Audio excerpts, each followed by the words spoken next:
de ginecología de avances en el manejo de los trastornos del ciclo menstrual. Es importante saber que ya desde el siglo XIX, Robert Schroeder se preocupaba por definir qué concepto una menstruación normal, tanto en periodicidad, intensidad y duración. Aspectos importantes para considerar cuándo se trata de algo patológico. Debemos encontrar a través de las exposiciones de nuestros colegas una serie de explicaciones acerca de las causas, del manejo de estos problemas, muchos de ellos fisiológicos, otros patológicos, incluyendo no solamente el ámbito de la ginecología, sino enfermedades oncológicas, metabólicas, hematológicas y una serie de otras consideraciones. Para esta ponencia, el doctor Ricardo Olavide se va a encargar de la moderación y presentar a los invitados. Adelante, doctor. Gracias, doctor Tan, por la invitación. Como ya explicó el doctor Tan, tenemos unos temas muy interesantes relacionados a la menstruación. La primera expositora es la doctora Maribel Dextre Altés. Ella es miembro titular de la Sociedad Peruana de Obstetricia y Ginecología, fellow del Colegio Americano de Obstetricia y Ginecología, diplomado en endocrinología ginecológica por la Universidad de Alcalá de España, miembro del Comité de Expertos en Salud Sexual y Reproductiva del Ministerio de Salud, miembro de la Comisión de Salud Sexual y Reproductiva del Colegio Médico del Perú y presidente electo de la Sociedad Peruana del Climaterio para los periodos 2023 y 2024. La doctora Maribel Dextre se encargará del tema sangrado menstrual abundante. Con ustedes, doctora Dextre. Muchas gracias por la presentación.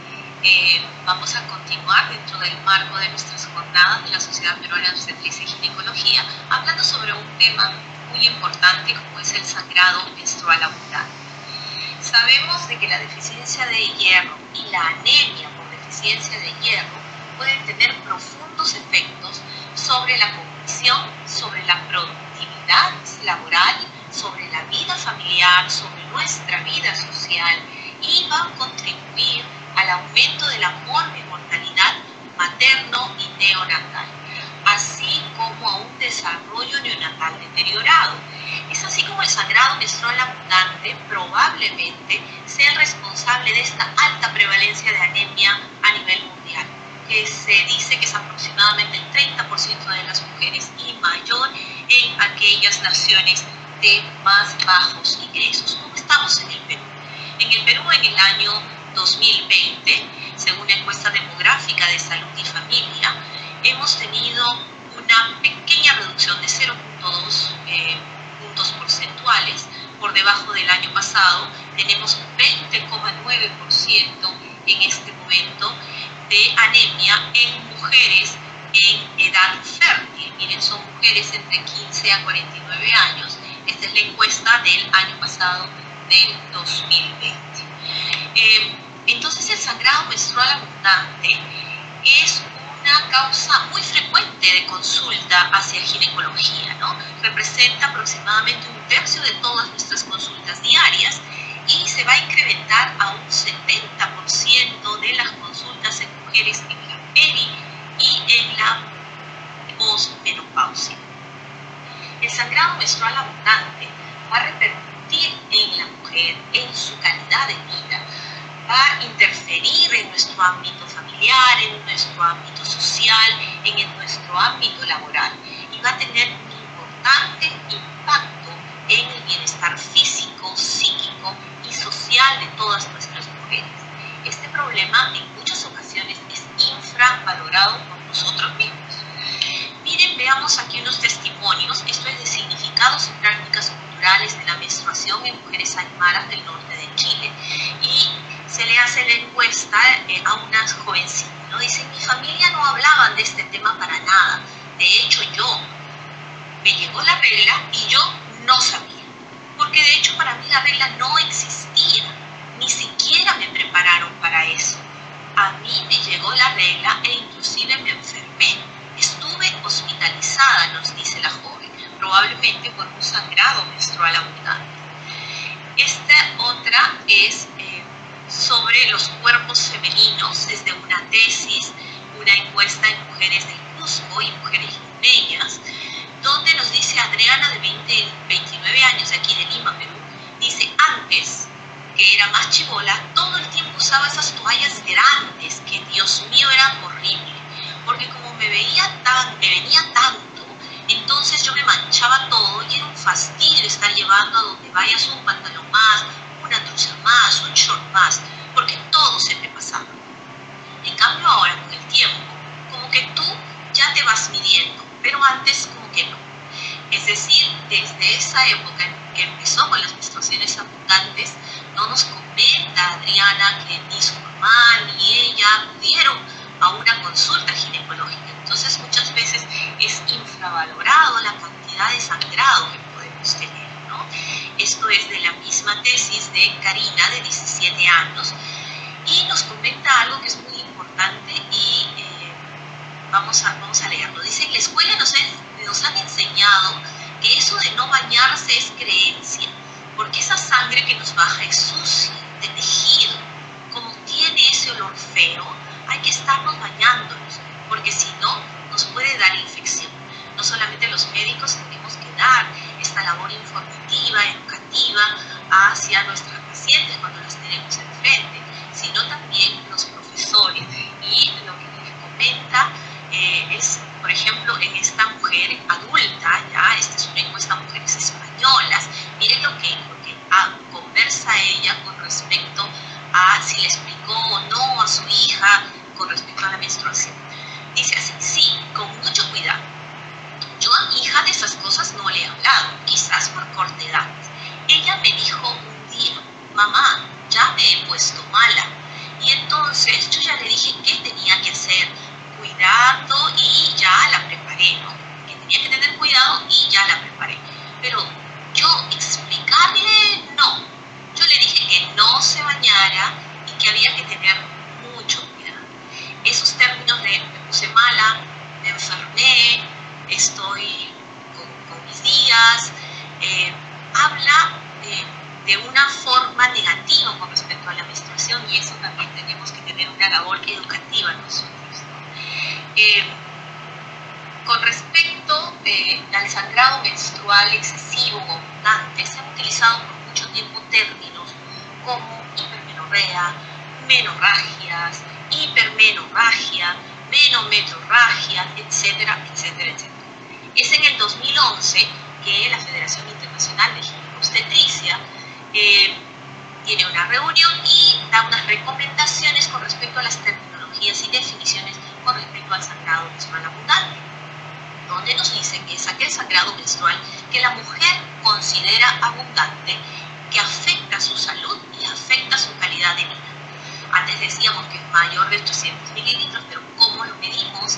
Eso solamente se hacía para temas de investigación, traer las toallas higiénicas, pesarlas, etcétera, etcétera. Nosotros tenemos que definir actualmente el sangrado menstrual abundante como aquel sangrado que la mujer considera así que es abundante y que va a afectar su calidad de vida. ¿Y cómo vamos a llegar a este diagnóstico? Bueno, pues como todo en medicina, haciendo muy buena historia clínica, una buena anamnesis, pidiendo información sobre el tipo de sangrado, la cronología, cuánto tiempo se presentó, cuál es la cantidad del sangrado que aproximadamente puedes tener en toallas higiénicas. ¿Se mancha más de una toalla? ¿Cuántas toallas usa durante el día? ¿Si utiliza toallas de las normales o utiliza toallas nocturnas? Eso es muy importante. Y si repercute o no en su calidad de vida. Con respecto al laboratorio, debemos de tener en cuenta pedir un hemograma y ferritina. Esto es muy importante para ver si la pérdida ya ha afectado las reservas de hierro en el organismo. Y no está indicado solicitar estudios hormonales o de coagulación para todas. Siempre tenemos que ver a qué pacientes les vamos a solicitar dependiendo de nuestra historia clínica. Los exámenes complementarios son eso, complementarios, nos ayudan a definir ya un diagnóstico que hemos logrado gracias a la historia clínica y a los análisis de laboratorio. La ecografía puede ser transvaginal en aquellas personas, aquellas mujeres que ya tuvieron relaciones sexuales, o puede ser transabdominal o pélvica en las que no. Es una técnica accesible, sabemos que es poco costosa, no es invasiva, y la histerosonografía mejorar el rendimiento de la ecografía cuando tengamos esos centímetros muy gruesos, donde no se puede definir muy bien la parte interna como está. En caso de sospecha de patología intracavitaria, y si ya nos dio un diagnóstico de histerozono, podemos hacer una histeroscopía oficinal, si tenemos el histeroscopio del consultorio. Las resonancias magnéticas sí debemos dejarla todavía como una segunda línea en algunos casos concretos, ¿no? Esto hay que tenerlo en cuenta. Mujeres con sangrado menstrual abundante, que tengan factores de riesgo, que sean obesas, diabéticas, hipertensas, que tengan más de 45 años, podemos hacer una histeroscopía con biopsias dirigidas. Es mucho mejor, nos da mejores diagnósticos que hacer una biopsia endometrial a ciegas. Eso tengámoslo en cuenta. Al igual que qué hacer en las pacientes jóvenes, ¿no? Primero, descartar un embarazo, que muchas veces en la anamnesis no lo vamos a poder lograr porque está al costado de ellas, está su mamá o está algún familiar, que es un adulto, y ellas tienen temor con respecto a decir si iniciaron o no actividad sexual. Hay que hacer una buena anamnesis, la exploración física en presencia de su tutor o del familiar directo. Hay que hacer una analítica. En las jóvenes puede haber más frecuencia de alteraciones en la coagulación que pueden producirnos los sangrados menstruales abundantes. Entonces, en ellas sí sería bueno hacer un perfil de coagulación y la ecografía también para ver si hay o no alguna patología, que son raras, pero si hay alguna patología dentro del útero o los ovarios.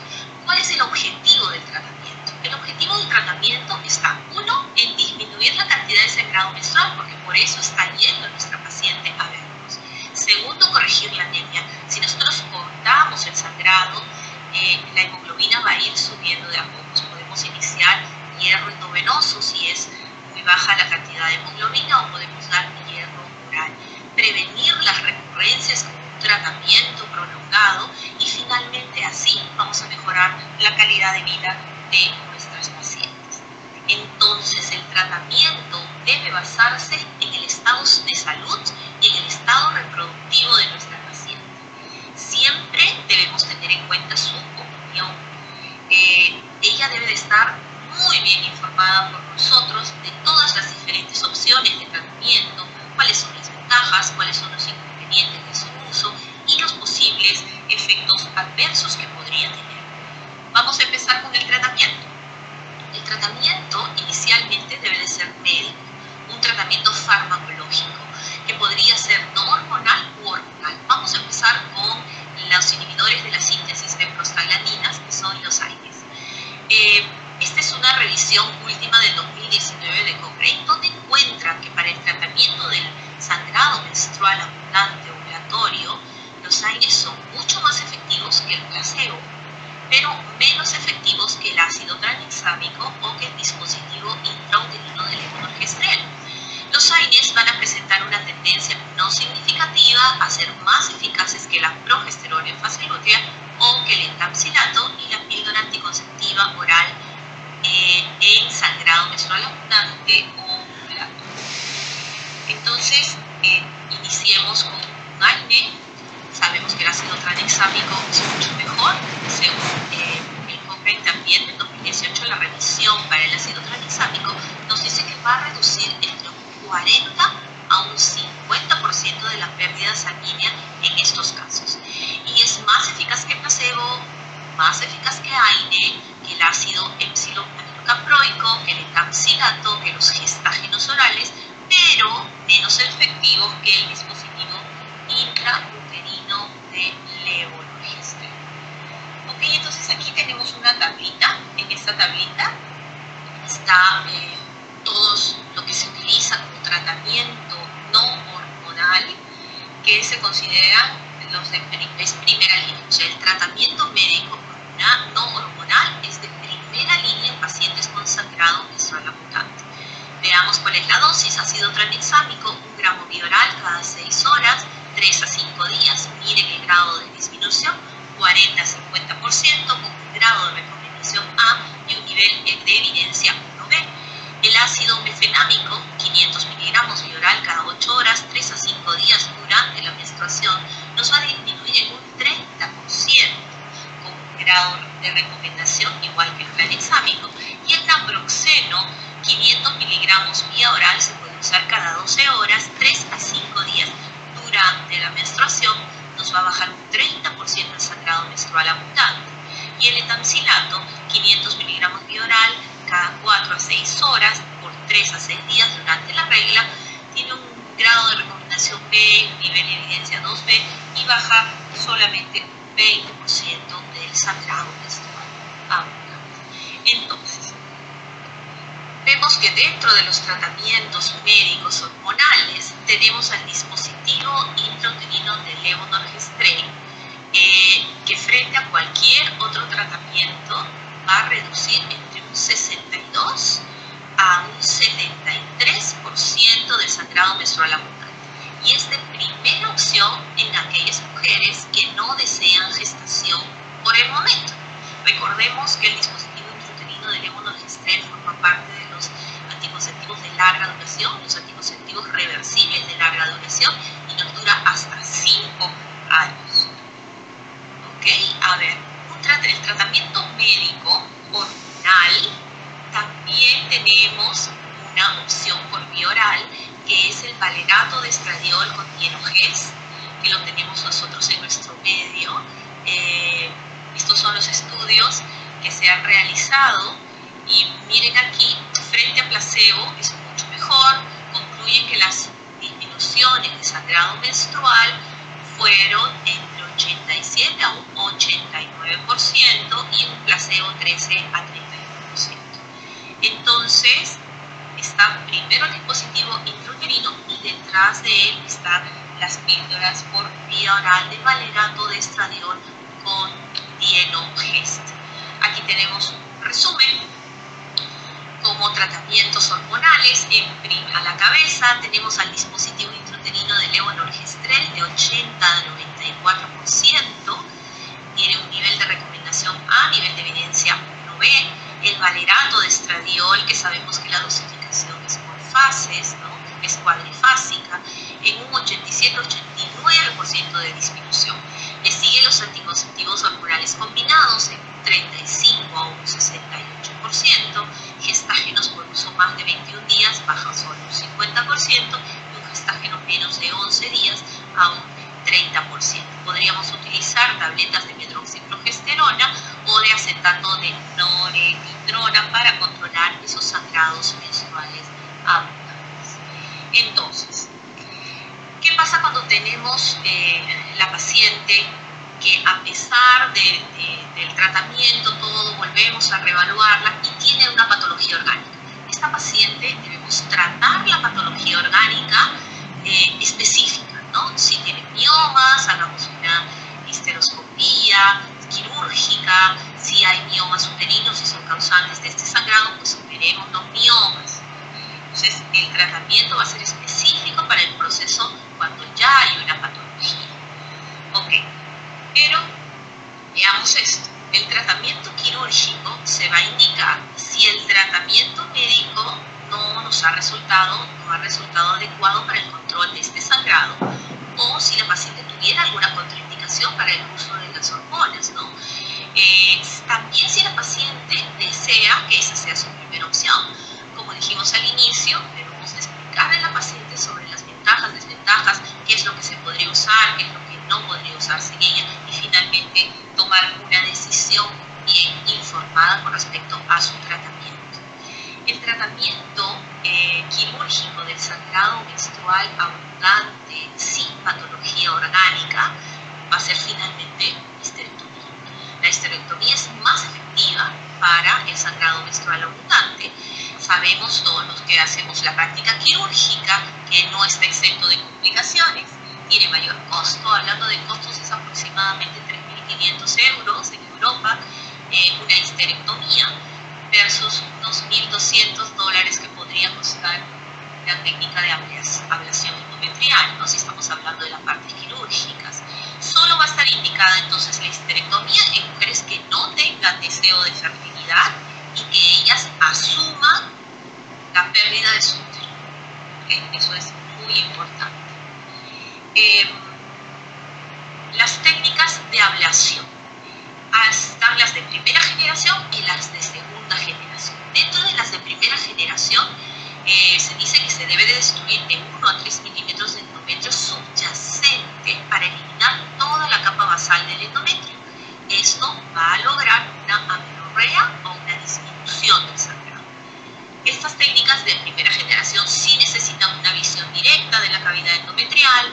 Hay vaporizaciones, hay resecciones endometriales con diferentes, con resección, con asa monopolar, con vaporización, etcétera, etcétera, o la combinación de ambas. Tenemos las de segunda generación. Dentro de las técnicas de ablación no receptoscópicas de segunda generación, son mucho mejores según el NICE, según las revisiones del NICE. La evidencia mostró una reducción en la pérdida sanguínea y una satisfacción con respecto al tratamiento mayor que la satisfacción de una paciente con histerectomía y sin haberle quitado el útero. Estas técnicas de ablación endometrial de segunda generación son mejores que las de primera generación. Hay diferentes técnicas, hay utilización de energía bipolares, que es el NovaSure. Tenemos también el procedimiento por balón térmico, tenemos el procedimiento por ThermaChoice, que es introducir un balón dentro y calentarlo, o tenemos también la crioablación, frío, etcétera, o el microondas. También existe otro tipo de ablación endometrial de este tipo, o la otra es una mezcla de todas, ¿no? La paciente se le hace el procedimiento y es ambulatorio, es mucho más rápido. Mensajes finales, ¿qué nos vamos a llevar a casa? Primero, que el sangrado menstrual abundante es un problema frecuente, el cual tenemos que preguntar, porque muchos pacientes, muchas jovencitas pueden creer que ese sangrado menstrual que tienen ellas es lo normal, porque en su casa nunca les hablaron, nunca les dijeron al respecto. Es un problema frecuente y de alto costo. No solamente va a afectar su salud, porque puede llevar la anemia, sino va a afectar su calidad de vida. Eso es muy importante. El tratamiento debe tener en cuenta las necesidades de cada mujer, su deseo reproductivo, y si desea conservar el útero, vamos a hacer mayor esfuerzo para evitar esterectomía. Los antiinflamatorios, el ácido tranexámico, vienen a ser primera línea de tratamiento médico. El dispositivo intrauterino del levonorgestrel es el más efectivo de todos los anticonceptivos hormonales combinados. Y la opción quirúrgica viene a ser la última línea en el tratamiento. Debería ser considerada siempre la última opción dependiendo de lo que desee la paciente. ¿Okay? La ablación endometrial, entonces, con los dispositivos de segunda generación han demostrado una alta eficacia, no tienen tantas complicaciones, necesita sí una curva de aprendizaje y la paciente puede recuperarse mucho más rápida, recuperar la vida laboral y su vida habitual en casa.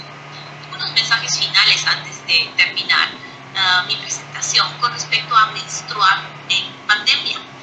La UNFPA nos hace este llamado, donde dice que debemos de garantizar que las personas que menstruan sigan teniendo acceso a las instalaciones. Felizmente ya se están abriendo las atenciones, no solamente en la parte privada, sino también en la parte estatal. Los productos deben de estar al alcance de todas y la información que necesitan para proteger su dignidad, proteger su salud y su bienestar.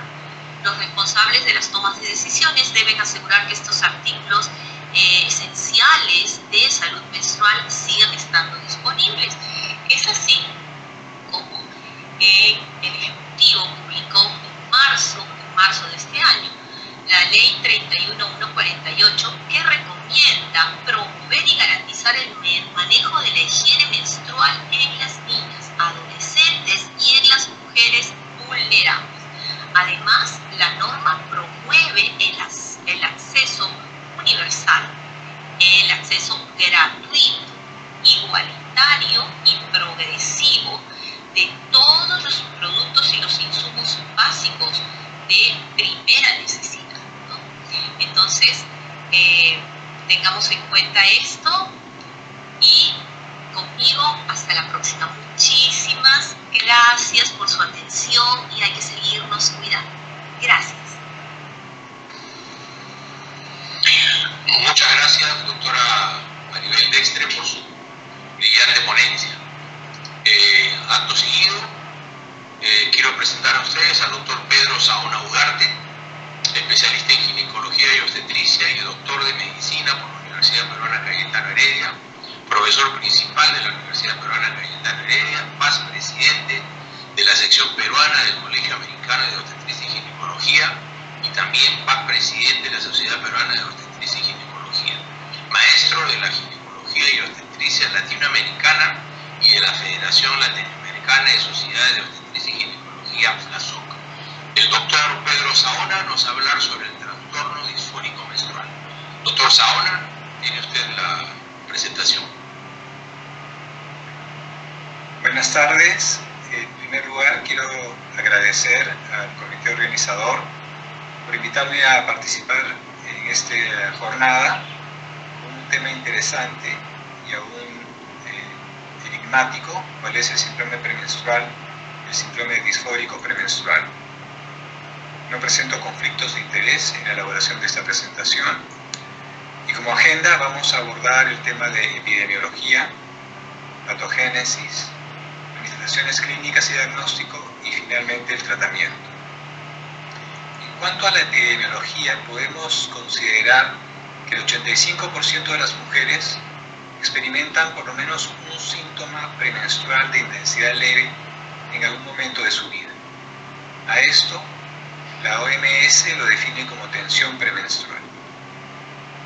El síndrome premenstrual en sí considera que los síntomas premenstruales deben ser de intensidad moderada a severa, de tal forma que afectan la actividad habitual de las pacientes y su frecuencia de presentación, según diferentes series, puede variar entre el 3% y el 25% de las mujeres. Por su lado, el síndrome disfórico premenstrual se caracteriza por la presencia de por lo menos 5 síntomas durante la semana previa a la menstruación y estos desaparecen conforme pasa la regla. La frecuencia del síndrome disfórico, según reportes, está entre el 2 y 5% de las mujeres. Este síndrome premenstrual se ha descrito en todas las poblaciones a lo largo del mundo.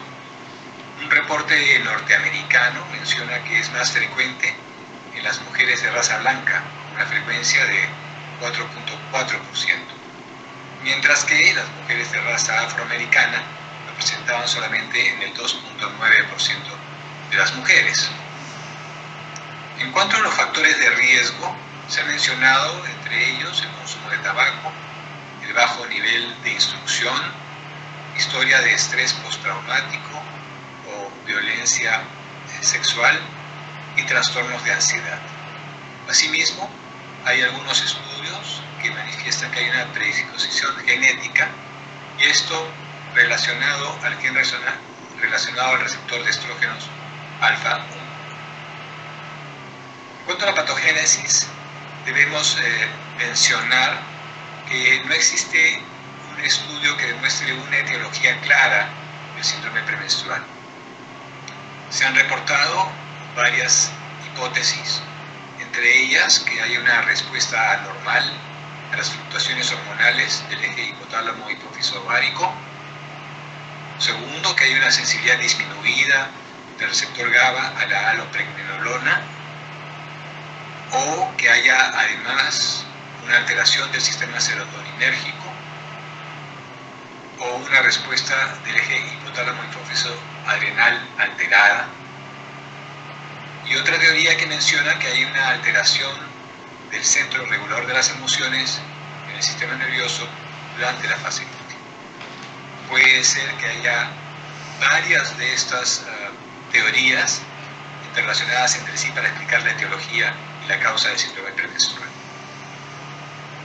Entre los estudios que apoyan el hecho de que las hormonas sexuales intervienen en el síndrome premenstrual, está en primer lugar el hecho de la presentación cíclica de los síntomas después de la ovulación, que el síndrome premenstrual es poco frecuente en pacientes oforectomizadas, lo mismo que en aquellas mujeres que tienen ciclos anovulatorios, en los cuales no suelen presentar los síntomas premenstruales.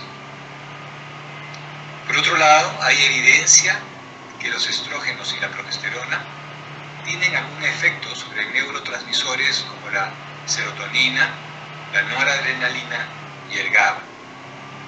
Que los estrógenos ejercerían un estímulo neuronal excitatorio, mientras que la progesterona tendría, por el contrario, un efecto inhibitorio. En cuanto a los síntomas premenstruales, se han relacionado a la presencia de metabolitos neuroactivos de la progesterona, fundamentalmente de la alopregnenolona. Se ha visto que tiene un efecto modulador en los receptores del GABA. Estos efectos pueden incluir, entre otras cosas, pérdida de control de impulsos, disminución en el ánimo, agresividad o irritabilidad. En relación a la teoría que apunta a una desregulación del sistema serotoninérgico, esto se basa en que hay una disminución de la actividad de la serotonina en la fase lútea. Y esto quedó demostrado por aquellos ensayos clínicos en los cuales se utilizó inhibidores selectivos de recaptación de serotonina y las pacientes mostraban una reducción de los síntomas en respuesta a este tratamiento. En relación a lo que son el sistema renina-angiotensina-aldosterona, se ha visto que hay un efecto de los esteroides sexuales sobre este sistema, produciendo una alteración hidroelectrolítica, fundamentalmente por retención de sodio y agua, lo cual podría explicar los síntomas somáticos como pueden ser, por ejemplo, la distensión abdominal, el aumento de peso o el edema de las extremidades. En cuanto a las manifestaciones clínicas, el Colegio Americano de Obstetricia y Ginecología menciona que debe haber por lo menos un síntoma afectivo o somático en los 5 días previos a la menstruación. Otro requisito es que estos síntomas remitan entre el día 4 y el día 13 del ciclo menstrual. Que la magnitud de los síntomas sean de tal forma que de alguna manera interfieran con las actividades habituales de la mujer. Además, se recomienda que estos síntomas sean registrados prospectivamente con instrumentos adecuados de registro, por lo menos en 2 ciclos consecutivos. Y finalmente, que no exista alguna otra entidad o patología que pueda explicar esta sintomatología. Entre los síntomas afectivos, el Colegio Americano describe la presencia de depresión o arrebatos de enojo, irritabilidad, ansiedad, confusión o aislamiento social. Entre los síntomas somáticos, tensión mamaria, distensión abdominal, cefalea o edema de extremidades. Por otro lado, cuando se habla del síndrome disfórico premenstrual, la Asociación Psiquiátrica Americana menciona que debe haber por lo menos 5 de los síntomas premenstruales de grado severo. Que estos se inicien por lo menos una semana antes de la menstruación, que los síntomas remitan terminada la menstruación y que esto se manifieste a lo largo de por lo menos un año. Los síntomas deben ser de tal magnitud que de una u otra forma alteran o la actividad habitual de las pacientes, de las mujeres, o sus relaciones interpersonales. Al igual que en el caso del síndrome premenstrual, los síntomas deben ser registrados prospectivamente con un instrumento ad hoc, en por lo menos 2 ciclos consecutivos, y no debe haber alguna otra patología que explique estos síntomas. En el síndrome disfórico premenstrual se menciona que debe haber por lo menos un síntoma llamado core o principal, entre ellos o la habilidad emocional, o irritabilidad, o ánimo depresivo, o ansiedad. Por lo menos uno de estos síntomas debe estar presente. y se puede acompañar de otros síntomas llamados adicionales, como son disminución del interés en las actividades habituales, concentración disminuida, cambios en el sueño o el apetito, sensación de estar fuera de control o síntomas físicos como los que hemos mencionado en el síndrome premenstrual. Para Bryan, por ejemplo, existen 3 tipos de síndrome premenstrual: aquel en el que predominan los síntomas psicológicos, aquel síndrome premenstrual en el cual predominan los síntomas somáticos, y aquel otro en el cual los síntomas psicológicos y somáticos están equilibrados. Hemos mencionado que los síntomas deberían ser registrados en un instrumento especialmente preparado para ello, y existen varios instrumentos validados, como el registro diario de severidad de problemas. Hay diferentes estrategias para hacerlo: la escala visual análoga, el instrumento de tamizaje de síntomas premenstruales, y otro instrumento puede ser el cuestionario de calidad de vida de la mujer. Por ejemplo, en esta diapositiva se observa lo que es el registro diario de severidad de problemas, con toda una lista de síntomas que puede tener la paciente y los días, comenzando a partir del primer día del ciclo menstrual, donde la paciente registraría qué días presenta cuál síntoma y con qué intensidad. En esta diapositiva he transcrito los síntomas neuropsicológicos, por así decirlo, en celeste, que están en la lista anteriormente mencionada, los síntomas físicos en rojo, y que los síntomas neuropsicológicos o físicos deben tener alguna de esas características, que por lo menos algunos de los problemas anteriores reducen la productividad o dificultan el trabajo, la escuela o la rutina diaria de la mujer, o que interfiera con las actividades de pasatiempo, por ejemplo, o que interfiera con las relaciones interpersonales. Esa es otra forma de registrar los síntomas, muy similar a la primera, con menor cantidad de síntomas registrados en la lista. Y también mencionábamos que debe registrarse con el día 1, que corresponde al primer día del ciclo menstrual, y la intensidad de los síntomas según la escala que va 1 cuando no está presente, hasta 6 cuando el síntoma que se presenta tiene un grado máximo o extremo de severidad. En relación al tratamiento, debemos mencionar que los inhibidores selectivos de recaptación de serotonina probablemente son los de primera elección, sobre todo para pacientes que tengan predominantemente síntomas psicológicos, o en aquellas pacientes que no requieran usar métodos anticonceptivos o que no deseen usar métodos anticonceptivos. Entre los inhibidores recomendados, fundamentalmente la sertralina, fluoxetina, citalopram serían los más frecuentes, y la forma de administración puede ser de 2 tipos: o una administración continua o una administración cíclica. En relación a lo que se refiere al tratamiento continuo, es de elección sobre todo en pacientes que presentan síntomas leves en la fase folicular. Es también más efectivo cuando la paciente presenta síntomas físicos importantes, además de los síntomas neuropsicológicos o afectivos. La otra ventaja del tratamiento continuo es que puede ser más sencillo y preferido en ese sentido por algunas pacientes, de modo que lo toman todos los días del mes. Y por otro lado, se puede recomendar a aquellas pacientes que no responden al tratamiento cíclico. La forma de administración cíclica puede ser de 2 tipos. Uno, aquel que comience en todos los meses, en el día 14 del ciclo. El tratamiento se mantiene hasta el inicio de la regla o incluso los días que dure la menstruación. O el tratamiento cíclico sintomático, que se refiere a que el tratamiento comenzaría el primer día que la paciente note los síntomas, aunque sean leves, y se mantiene también hasta el inicio de la regla. La ventaja de la administración cíclica sería que hay menos efectos adversos y la parte económica que es menor.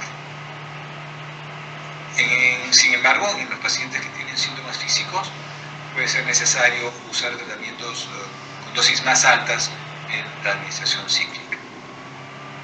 Hay que recordar Los inhibidores selectivos de recaptación de serotonina pueden tener efectos secundarios hasta en el 15% de las pacientes. Estos efectos secundarios son dosis dependiente y también hay que tomar en consideración que puede ser causa frecuente de abandono del tratamiento. Los síntomas que se pueden presentar como efectos secundarios: náuseas, astenia, fatiga o disfunción sexual, que podría ser importante en algunas pacientes. Se ha observado que estos efectos secundarios son menos frecuentes cuando se comienza el tratamiento con dosis bajas, y eventualmente, si estamos usando un tratamiento continuo y los síntomas persisten, lo que podría hacerse para atenuarlo es variar a un tratamiento cíclico. ¿Qué ocurre si la paciente recibe un inhibidor selectivo que hemos seleccionado a dosis máxima y no presenta una respuesta adecuada? La recomendación de algunos autores es cambiar a otro inhibidor selectivo, con lo cual muchas veces la paciente presenta una mejora de la sintomatología. En cuanto a la duración del tratamiento, los autores recomiendan usarlo por forma continua, por lo menos durante un año, y en aquellas pacientes que hay una buena respuesta, al año se puede evaluar con la paciente la posibilidad de ir reduciendo la dosis progresivamente, sobre todo si se está usando un tratamiento continuo, para evitar los síntomas de rebote cuando haya una suspensión súbita del tratamiento. Si una vez suspendido el tratamiento o durante el proceso de destete de la medicación la paciente presenta recurrencia de la sintomatología, la recomendación es continuar el tratamiento en forma continua o cíclica hasta que la paciente desee embarazarse o hasta que la paciente entre en menopausia. Esta tabla muestra los diferentes inhibidores selectivos que hemos mencionado que se pueden utilizar, con la dosis baja inicial de cada uno de ellos, cuál es la dosis efectiva con la cual responde la mayoría de pacientes. Por ejemplo, para citalopram, la dosis efectiva está entre 20 a 30 miligramos, y la dosis máxima en la administración continua es de 40 miligramos, y en la administración intermitente o cíclica la dosis máxima sería de 30 miligramos. Una segunda alternativa terapéutica sería el uso de anticonceptivos orales. Existen diferentes estudios randomizados, así como metaanálisis, que demuestran una mejora de los síntomas, sobre todo físicos y también psicológicos, cuando se compara contra placebo. De modo que eventualmente los métodos anticonceptivos orales podrían ser de primera elección cuando predominan los síntomas físicos o cuando la paciente requiere usar algún método anticonceptivo. Los estudios más evaluados o más recomendados son aquellos que utilizan drospirenona 30 miligramos con metilminestrol 20 microgramos en el esquema 24/4. Si no se observa una respuesta adecuada en 2 o 3 ciclos, la recomendación de los autores es incrementar la dosis de metilminestrol a 30 microgramos, con lo cual podría mejorar la respuesta. Hay estudios también que demuestran que se puede utilizar otros anticonceptivos orales monofásicos. Hay algunos estudios como el uso de levonorgestrel 90 microgramos y etinilestradiol 20 microgramos en el esquema 21/7, así como en el esquema continuo sin descanso, con una respuesta también bastante adecuada en la mejora del síndrome premenstrual. Como terapias alternativas, hay algunos metaanálisis que han observado una mejoría de los síntomas de ansiedad y depresión con la terapia cognitiva conductual cuando se compara con otros tratamientos. Hay también algunos reportes, pero de corto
relación a la teoría que apunta a una desregulación del sistema serotoninérgico, esto se basa en que hay una disminución de la actividad de la serotonina en la fase lútea.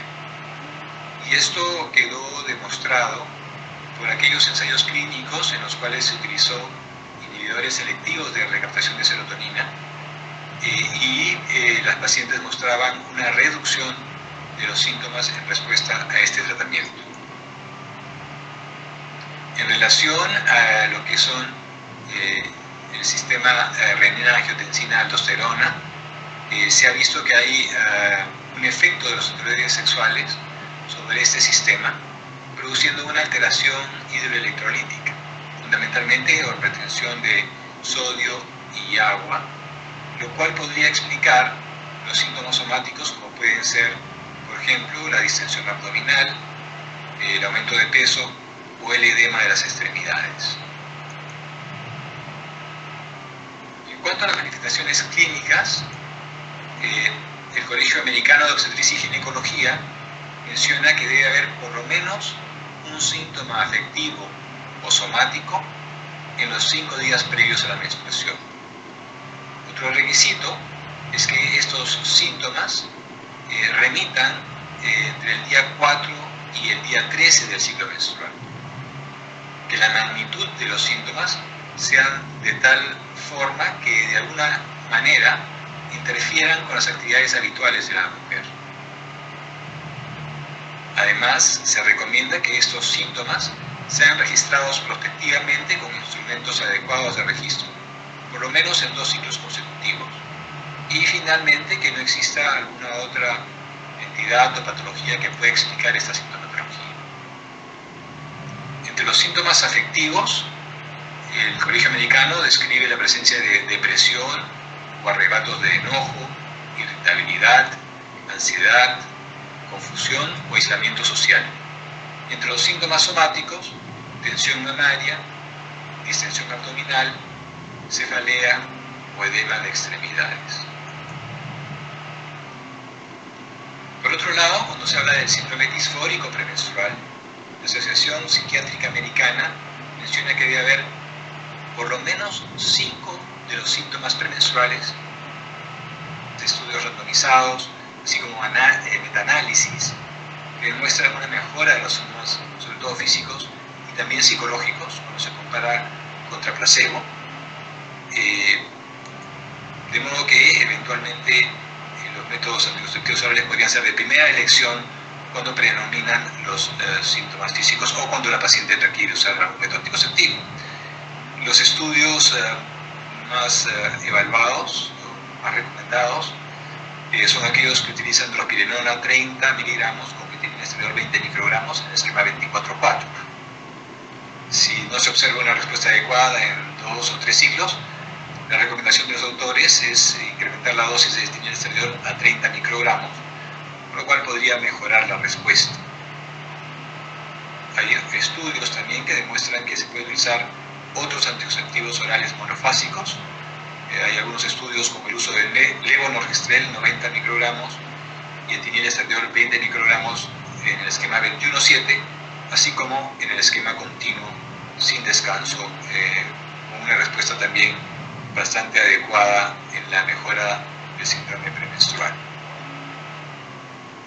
Como terapias alternativas, hay algunos metaanálisis que han observado una mejoría de los síntomas de ansiedad y depresión con la terapia cognitiva conductual cuando se compara con otros tratamientos. Hay también algunos reportes, pero de corta duración, en lo cual ha habido suplementos de calcio, carbonato de calcio entre 500 miligramos 2 veces al día, por uso durante 3 meses, y en ese estudio se observó que había una reducción de los síntomas de depresión y cambios en el apetito y la fatiga hasta un 50%.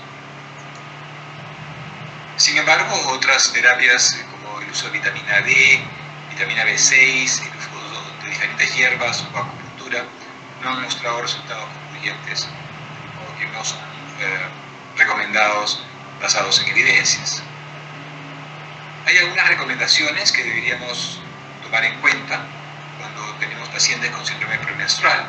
En primero de ellos es utilizar el diario de síntomas, algunos de los que hemos mencionado, tanto para el diagnóstico, para indicar en qué momento debemos comenzar la terapia, así como para hacer el seguimiento de las pacientes que estén en algún tratamiento y ver si la respuesta es adecuada o no, para ya sea incrementar la dosis o cambiar la alternativa terapéutica que estemos recomendando. Otra recomendación es que el tratamiento no farmacológico, en lo que se refiere a educación de la paciente sobre cuál es la fisiología del ciclo menstrual, o tener una terapia de soporte en la familia, o un especialista en soporte psicológico, así como recomendaciones de ejercicio y navegación alimentaria, también son importantes.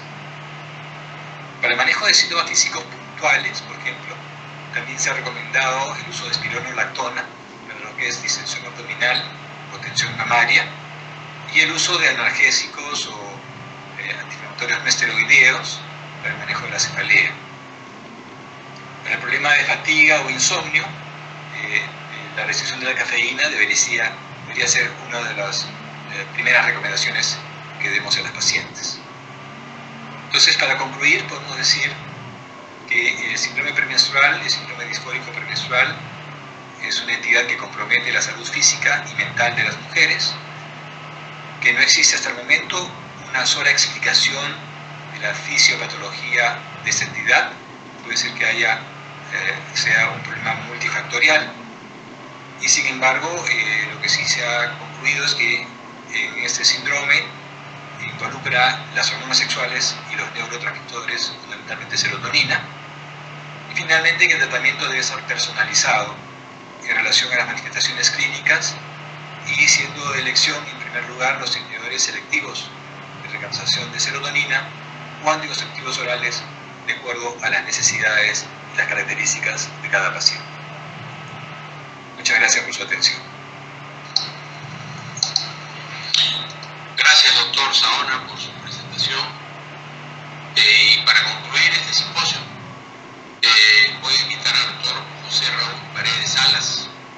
Doctor Paredes es médico ginecólogo obstetra de la Universidad Peruana Cayetano Heredia, médico de staff de la Clínica Delgado de Miraflores, profesor de la Universidad Peruana Cayetano Heredia, miembro asociado de la Sociedad Peruana de Obstetricia y Ginecología, instructor de la IMS en simulación clínica para el Centro for Medical Simulation de Boston, Estados Unidos. Doctor Paredes, tiene usted la presentación.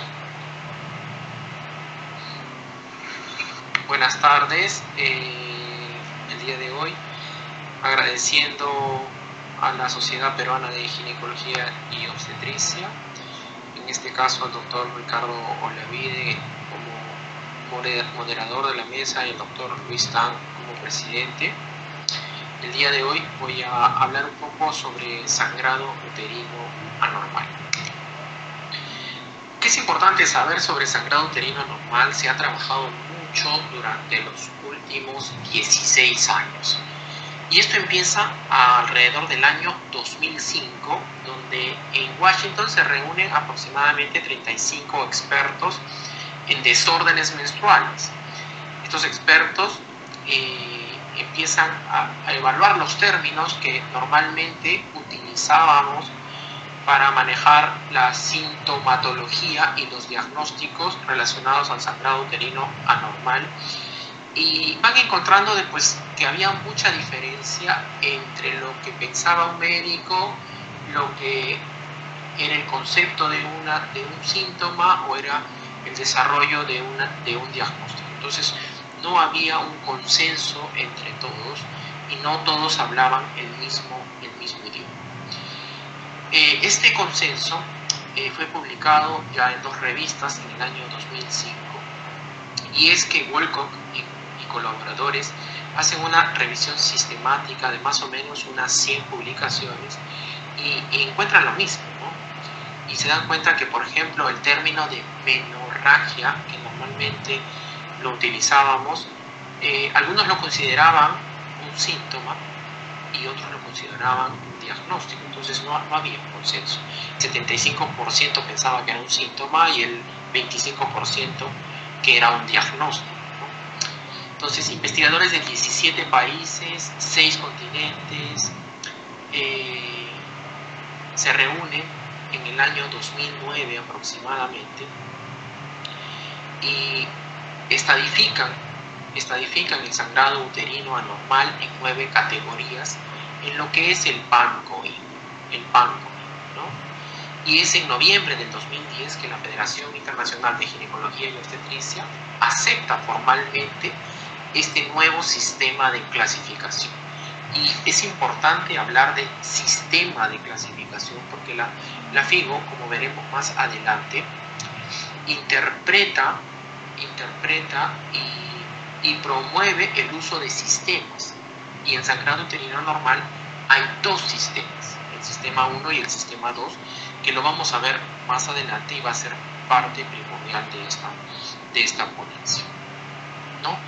Esta nueva clasificación se expuso en el Congreso de la FIGO del año 2009, más o menos entre 600 asistentes, especialistas, ginecólogos, y fue aprobada en noviembre del 2010. Como dice acá, y lo leo textualmente, en noviembre del 2010, la FIGO acepta formalmente el nuevo sistema de clasificación para causas de sangrado uterino anormal. El sistema estaba basado en el acrónimo del PANCOI, PAN de palma y COIN de una moneda, y se desarrolla en respuesta a las preocupaciones sobre el diseño e interpretación de la ciencia básica y la investigación clínica que se relaciona con el problema del sangrado uterino anormal. Esta publicación oficial del año 2011 es revisada en el año 2018. El Colegio Americano la publica en el año 2012 y la revisa y la vuelve a aprobar en el año 2019. En el año 2019.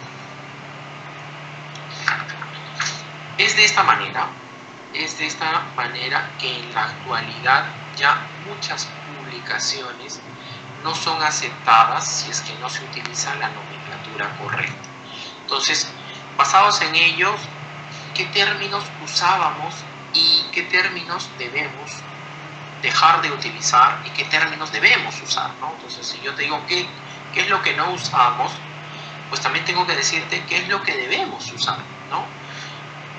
Los términos que no se deben utilizar ya en la actualidad, ya desde el año 2011 que fue publicado esto en la revista de la FIGO, es epimenorragia, epimenorrea, hipomenorrea, que es comúnmente utilizado, hipermenorrea, que es ampliamente utilizado, hemorragia uterina, menometrorragia, menorragia en todos sus usos, como menorragia esencial, idiopática, primaria, funcional, ovulatoria o anovulatoria, menorragia, metropatía hemorrágica, metrorragia, oligomenorrea, polimenorragia, polimenorrea, sangrado uterino disfuncional y sangrado uterino funcional. Entonces, para todos, pues, que estábamos acostumbrados a utilizar la terminología en sangrado uterino, pues somos conscientes de que hemos utilizado muchos de estos términos, así como hipermenorrea, polimenorrea, oligomenorrea, menorragia, menometrorragia, muy comúnmente, y que en la actualidad pues esta nomenclatura tiene que ser cambiada definitivamente por una nueva terminología. ¿Y qué terminología es? La vamos a ver en la siguiente transparencia. Pero tenemos que saber que el sangrado uterino anormal lo clasifican como agudo y crónico. ¿Cuándo es agudo? El sangrado es agudo cuando se define como un episodio de sangrado en una mujer en edad reproductiva que no está embarazada y que en opinión del evaluador es de cantidad suficiente para solicitar una intervención inmediata para prevenir una mayor pérdida de sangre. Entonces, esta parte es algo subjetivo, ¿no? Es algo subjetiva porque también interviene mucho la decisión de la paciente y del médico. En cambio, el sangrado uterino anormal crónico es cuando el sangrado es anormal en duración, volumen, frecuencia y ha estado presente en los últimos 6 meses. Entonces, hablamos de cronicidad cuando está presente durante los 6 meses y agudo cuando creemos que tanto para la paciente o como para el médico necesita una intervención inmediata para prevenir que la paciente siga sangrando. Eso fue publicado ya en el año 2012. ¿Qué ha hecho el Comité de Trastornos Menstruales de la FIGO hasta la fecha? Ha implantado 2 sistemas que son muy importantes. El sistema de la FIGO de sangrado uterino normal, que es el 1, que define los parámetros del sangrado menstrual normal, y el sistema 2 de la FIGO de sangrado uterino anormal, que también es conocido como el sistema de Palm-Cohen, que proporciona una infraestructura estructurada para la investigación, la educación y la atención clínica al clasificar diversas causas posibles o contribuyentes a los síntomas de sangrado uterino anormal en los años reproductivos. Entonces, estos 2 sistemas son los que con el tiempo tenemos que ir implantando dentro de nuestra organización para poder cumplir adecuadamente con las normas y las reglas de la Federación Internacional de Gineco-Obstetricia. Entonces, ya vimos los términos que no deberíamos utilizar. Entonces, ¿cuáles son los que deberíamos utilizar? Y estos son: el término correcto a utilizar es sangrado uterino anormal. Y este sangrado uterino anormal puede ser anormal por frecuencia, duración, regularidad o volumen. Cuando hablamos de frecuencia, alteración por frecuencia, primero saber lo normal. Y estos límites normales están basados en estudios y están basados en percentiles, están basados entre el percentil 5 y el percentil 95. Hablamos que un sangrado en frecuencia es normal cuando se da de cada 24 a 38 días. Cada 24 a 38 días. Si los sangrados son menores de 24 días, hablamos que es muy frecuente. Si son mayores de 38 días, por ejemplo, en el síndrome de ovario poliquístico, hablamos de que es un sangrado uterino anormal infrecuente. O cuando este sangrado está ausente, pues esta terminología todavía se mantiene, que es la amenorrea. Hablamos de amenorrea. Cuando hablamos de duración, lo normal es que dure hasta 8 días y hablamos de sangrado uterino anormal prolongado cuando dura más de 8 días. En regularidad, lo normal es que exista una variación menor o igual a 9 días y en esta parte hay ligeras variaciones de acuerdo a la edad, ¿no? Generalmente en los grandes extremos, tanto en la etapa inicial de la pubertad como en la etapa perimenopáusica, donde los sangrados tienden a ser menores que en la edad fértil. En la edad fértil propiamente dicha, los sangrados tienden a ser un poquito mayores. Entonces ahí hay una ligera variación. Pero en líneas generales, el sangrado es regular cuando la variación es menor a 9 días, ausente cuando no hay sangrado obviamente, e irregular cuando la variación es mayor de 10 días. En relación al volumen, el volumen normal sí no ha variado mucho en el tiempo, siguen siendo los mismos límites de acuerdo a los percentiles 5 a 95 y van entre 5 y 80 mililitros. Menos de 5 mililitros es un volumen escaso y más de 80 mililitros es un volumen abundante. Esta es la tabla que propone la FIGO y en esta tabla lo que se agrega en la parte final es el sangrado intermenstrual. Este sangrado intermenstrual puede no haber, entonces se coloca que no hubo, puede ser aleatorio o puede ser cíclico, ¿no? Si es cíclico es en la etapa temprana del ciclo, a la mitad del ciclo o en la etapa tardía en la etapa tardía del siglo. Entonces, esta es una de las plantillas que podemos utilizar para evaluar pacientes con sangrado uterino anormal. Entonces, esa es la parte de sangrado uterino anormal que compete al sistema 1. Y esta es la parte que compete al sistema 2. Al sistema 2 ya es más conocido, ha sido muchísimo más evaluado en muchas conferencias, que es el PANCOIN. En relación al PANCOIN no ha habido muchos cambios hasta la actualidad, pero vamos a ir hablando cosas pequeñas de cada uno para ir determinando. Por ejemplo, de los pólipos no podemos decir muchas cosas nuevas, pero podemos decir de que son alteraciones multifactoriales de etiología muy poco clara, que se van a caracterizar por el desarrollo de áreas focales de crecimiento glandular y estromal dentro de la cavidad uterina, y dependen usualmente del estado menopáusico de la mujer y se asocian a un menor número de receptores de estrógeno y progesterona, lo cual tiene una importancia desde el punto de vista reproductivo generalmente, y generalmente se habla cuando hay problemas de receptividad endometrial, ¿no? Más de ello, los pólipos sabemos que el diagnóstico podríamos sospecharlo con ecografía o con una histerosonografía, y el tratamiento definitivamente de elección va a ser a través de la histeroscopía, ya sea quirúrgica o de oficina. En cuanto a la adenomiosis, sí ha habido muchos avances. Pues, en cuanto a la adenomiosis, pues es una alteración estructural mal definida que podría corresponder a un hallazgo normal dentro de los cambios estructurales del miometrio según el momento del ciclo menstrual. Esto es importante en los casos de imágenes que sugieran esta posibilidad en pacientes asintomáticas.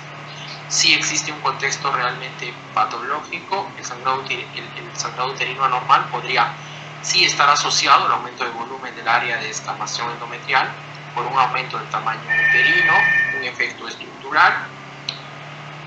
Y en esta parte se han descrito 8 criterios diagnósticos que los vamos a ver acá. 8 criterios diagnósticos que están acá, como pueden ver en los gráficos. El A es engrosamiento miometrial asimétrico. El B, como pueden ver, son quistes miometriales. El C es una sombra en forma de abanico. El D, líneas y brotes subendometriales. El E, vascularización translesional. El F, cuando esté presente, zona de unión irregular. El G y una zona de unión interrumpida, el H. Entonces, la mejor manera de identificar y evaluar la zona de unión se puede lograr con una ecografía tridimensional, y al menos por el momento la presencia de 2 o más de estos criterios está altamente asociada con un diagnóstico de endometriosis. Entonces, sí es importante más o menos grabar gráficamente estas lesiones para poder determinar, acercarnos al diagnóstico de adenomiosis con la presencia de al menos 2 o más de estos criterios. Entonces, esto es en cuanto a adenomiosis. En cuanto a los miomas, no ha variado mucho. Esta es la estructura que nosotros ya hemos aprendido desde el año 2011 para clasificar a los miomas. Algunos cambios, el único cambio importante que se ha dado pues es en relación al tipo 3, que está incluido dentro de los miomas submucosos en la actividad, ¿no? Los tipos 1 y 2 en la clasificación de la FIGO son causas claras de sangrado uterino anormal, no así el tipo 3 y otros intramurales. Los miomas son tumores monoclonales de células miometriales que van a responder a estímulos hormonales y son ricos en receptores para progesterona.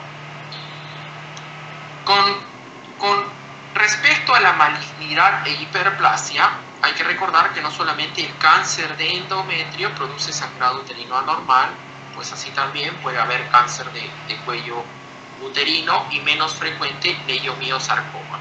y otras patologías incluidas como cáncer de ovario, que pueden estar relacionadas a la producción excesiva de estrógenos y pues, producir sangrado uterino anormal. Este primer lado, que yo veo que es el lado izquierdo, pues está relacionado a las causas estructurales, mientras que el lado que veo hacia el lado derecho, que son la coagulopatía, las disfunciones ovulatorias, las causas endometriales, las iatrogénicas y las no clasificadas, pues son las causas no estructurales. Entonces tenemos las causas estructurales y las no estructurales. Dentro de las causas no estructurales, la coagulopatía es un trastorno de la hemostasia y el sangrado anormal. Se conoce que más o menos 1 de cada 5 mujeres con sangrado tienen trastornos heredados de la coagulación, y de estos el más frecuente definitivamente va a ser la enfermedad de Von Willebrand. ¿Qué más importante? Yo creo que la parte más importante en la detección de estas pacientes es la sospecha. Y nosotros, pues, como ginecólogos tenemos el primer acercamiento a la paciente ginecológica y podemos de alguna manera sospechar. ¿Y cómo lo sospechamos, no? A través de, dice, la detección inicial de un trastorno subyacente de la hemostasia en un paciente con sangrado menstrual excesivo debe ser mediante una historia estructurada. Un resultado positivo de detección comprende cualquiera de las siguientes: que la paciente haya tenido un sangrado menstrual abundante de la menarquia, pues tenemos que sospechar de que pueda tener un trastorno de la coagulación, o que tenga uno de los siguientes: que haya tenido hemorragia posparto, sangrado quirúrgico relacionado, sangrado asociado con el trabajo dental, o dos o más de los siguientes síntomas, ¿no? Moretones, epistaxis, sangrado frecuente de las encías o antecedentes familiares de síntomas hemorrágicos. Entonces, esta parte de este cuadrito también lo recomienda en el último boletín del 2019 para sospecha de trastornos hemostáticos y de la coagulación en mujeres con sangrado uterino anormal. En cuanto a la función ovulatoria, tener claro que si la paciente menstrua todos los meses, estar seguros, casi seguros, que la paciente está de alguna manera ovulando. Entonces las disfunciones ovulatorias generalmente se van a dar en ciclos irregulares. Dentro de las causas endometriales, siempre, aparte de pensar en problemas hemostáticos propios de la zona endometrial, también pensar en endometritis crónica, ¿no? Y dentro de las causas iatrogénicas, pues ahí está el uso de hormonas, de algunos medicamentos, el uso de dispositivos intrauterinos, el uso de progestágenos, anticonceptivos orales, la hormona liberadora de gonadotrofinas, el uso de anticonvulsivantes como el ácido valproico, como algunos antibióticos, la rifampicina, antidepresivos, que pueden producir sangrado uterino anormal. Entonces es importante ser conscientes de las interacciones de los diferentes medicamentos para evitar esta iatrogenia. En cuanto a la recomendación y el enfoque terapéutico, pues siempre hay que tener un enfoque global cuando el patrón menstrual se sale pues, del patrón normal. Y siempre lo primero que descartar en una paciente con sangrado uterino anormal en edad fértil, pues es gestación. En cuanto a los demás, una historia clínica estructurada nos va a llevar adecuadamente a ver si es que las causas se relacionan a un problema estructural o a un problema no estructural, ¿no? Y en eso nos basamos en el PANCOI. Ayudarnos mucho de los exámenes auxiliares, exámenes de laboratorio, ayudarnos de las imágenes. Nuestra mano derecha definitivamente es la ecografía transvaginal. Podemos ir ascendiendo a diagnósticos de mayor complejidad, como la histerosonografía, la histeroscopía, o en casos donde la paciente pues requiera un estudio más avanzado, podríamos considerar la resonancia magnética para hacer el diagnóstico de las causas de sangrado uterino. Finalmente, para terminar, hablar un poco sobre el manejo del sangrado uterino anormal en mujeres no gestantes en edad reproductiva. Este fue el Comité Opinion del año 2019, donde claramente el tratamiento de elección para aquellas pacientes que tienen un sangrado uterino anormal de causa no estructural, pues definitivamente es el estrógeno equino conjugado, que no lo tenemos en el país, pero la dosis es de 25 miligramos endovenoso cada 4 a 6 horas por 24 horas. Pero alternativamente, si bien es cierto, eso tiene una eficacia alrededor del 80%, tenemos los anticonceptivos orales que van por ahí también en eficacia, y es el uso de medicamentos que contengan 35 microgramos de dinilestradiol y se deberían administrar 3 veces al día, al menos por 7 días. 3 veces al día, al menos por 7 días, ¿no? Alternativamente se puede utilizar el acetato de medroxiprogesterona a una dosis de 20 miligramos. Normalmente las presentaciones vienen de 5, de 20 miligramos vía oral 3 veces al día, también por 7 días. Alternativas: el ácido tranexámico, 1.3 gramos vía oral o 10 miligramos por kilo endovenoso, máximo de 600 miligramos por dosis, 3 veces al día por 5 días, también es una alternativa. Pero dentro de estas, las más eficaces definitivamente están asociadas al uso de estrógeno equino conjugado y los anticonceptivos orales combinados. Estas son las tablas que propone la FIGO tanto para la aplicación del sistema 1 y del sistema 2, ¿sí? El PANPOINT, marcar si lo presenta o no lo presenta. Por ejemplo, acá vamos a ver unos ejemplos rápidos. Me dan unos 2 minutos más para acabar, por favor.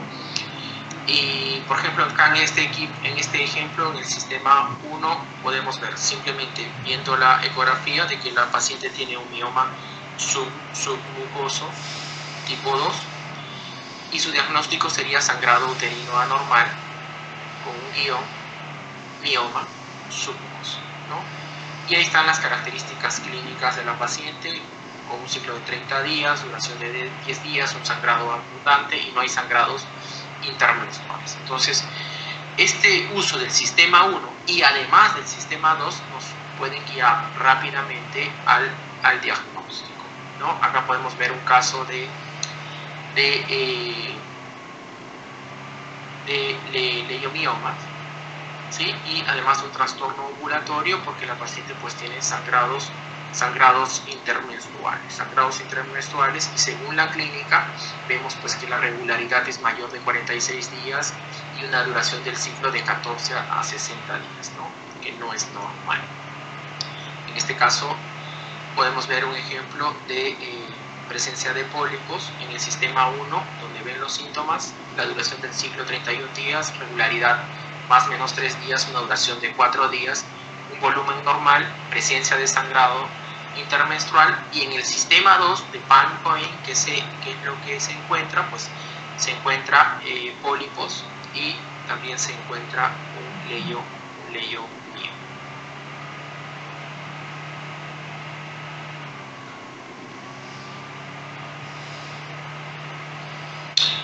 Muchas gracias, doctor Paredes, por su presentación. Y ahora tenemos unos minutos para algunas preguntas antes de darle la palabra al doctor Tan para que finalice este simposio. Yo quisiera, si estuviera presente la doctora Maribel Dextre, creo que no está, ¿no? Creo que no está presente. Pero bien, le lanzo la pregunta a los expositores. Ella habló un momento de su presentación sobre hemorragia, sobre sangrado menstrual abundante sobre la importancia del dosaje de ferritina en los pacientes. No sé si tuvieran algún comentario con respecto a ese comentario que hizo la doctora Dextre. Creo que, Ricardo, es importante tener una idea de cuál es la reserva de hierro. Y desde ese punto de vista estoy de acuerdo con lo que reporta Maribel. En estas pacientes con sangrado crónico, sobre todo, tener una idea de cuál es la deficiencia de hierro para poder suministrar un tratamiento por lo menos por 6 meses si es que se confirma la deficiencia de hierro. Doctor Paredes, si tuvieras algún comentario al respecto. Sí, en relación a la deficiencia de hierro,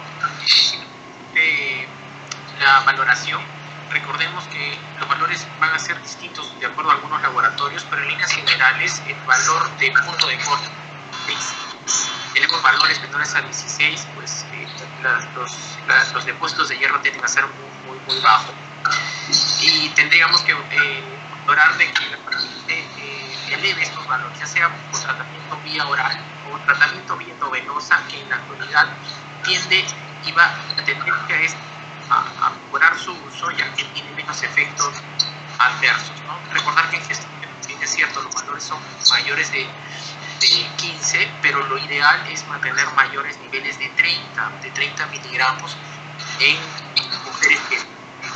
mujeres con sangrado uterino anormal y pues que sean niveles mayores, ¿no? Sí, gracias. Efectivamente, en realidad todos los problemas de sangrados en general van a ayudar o van a contribuir a que los pacientes pues tengan por un lado una anemia por deficiencia de hierro, o en su defecto solamente una deficiencia de hierro. Y de ahí la importancia de poder tener pues un conocimiento real sobre el estatus de hierro que el paciente pueda tener, para de esta manera poder lograr mantener a esta paciente en mejores condiciones, ya sea para un tratamiento médico, un tratamiento quirúrgico que pueda el paciente requerir, o en su defecto para que en el momento que la paciente pues desee aumentar su fertilidad pueda estar en mejores condiciones y tenga menos riesgos por este tema de la anemia o la deficiencia de hierro. Quisiera hacer una pregunta para el doctor Saona con respecto al uso de los antidepresivos, de los inhibidores selectivos de la recaptación de serotonina. De hecho, el manejo va a depender mucho de la sintomatología, pero ¿en qué casos deberíamos de considerar el uso de este tipo de fármacos en el manejo de la paciente con el síndrome disfórico premenstrual? Sí, como mencionas, si estamos hablando de un síndrome disfórico premenstrual, probablemente la sintomatología neuropsicológica sea importante, como lo refiere su definición. Por lo tanto, es probable que sea la paciente en la cual debamos considerar ya sea citalopram o la sertralina con primeras probabilidades para el tratamiento. El problema, creo yo, está en relación a la percepción que tienen las pacientes del uso de los inhibidores selectivos de recaptación de serotonina. Creo que hay una idea a veces un poco prejuiciosa de estos medicamentos y a veces son renuentes a utilizarlos. Sin embargo, creo que en esas pacientes deberíamos tratar de convencerlas de que efectivamente esto es un tratamiento que les va a ayudar mucho, que no va a ser, para toda la vida, y que eventualmente podemos manejar con ellas la mejor forma de administrarlo. Gracias, doctor. Para el doctor Paredes, el manejo de esta nueva clasificación de FIGO, tanto el sistema 1 como el sistema 2, en realidad por lo que nos va a ayudar es a que tratemos de estandarizar nuestra terminología para que de esta manera podamos hablar el mismo idioma. ¿Algún comentario final? Sí, doctor. Entonces es demasiado importante en la actualidad adherirnos a este sistema, porque si de alguna manera queremos buscar algo, todas las revistas en la actualidad no están aceptando ninguna publicación donde no se utilice la terminología actual y la nomenclatura actual. Entonces, de alguna manera tenemos que ir a adherirnos tanto al sistema 1 como al sistema 2 para poder estandarizar, así como en algún momento se estandarizó el prolapso pélvico con el sistema PECU. En la actualidad hay un comité dentro de la FIGO que se está encargando de estandarizar todo lo que está relacionado al sangrado uterino anormal, ¿no? Y ya han avanzado bastante con lo que son, se está avanzando mucho con lo que es adenomiosis, endometriosis, y pronto veremos algunos otros cambios en relación a las demás patologías. Muchas gracias, doctor. Bien, en aras del tiempo, estamos por empezar el siguiente simposio, así que dejo la palabra para el doctor Luis Tang para la finalización de este simposio. Gracias, doctores, por su participación. Muchas gracias, doctor Olavide, muchas gracias a los expositores, las felicitaciones del caso, a la doctora Destre, al doctor Sabona y al doctor Paredes, y a la excelente conducción del doctor Olavide, y para quedar en el tiempo damos pase al comité organizador para la siguiente presentación. Gracias por su tiempo.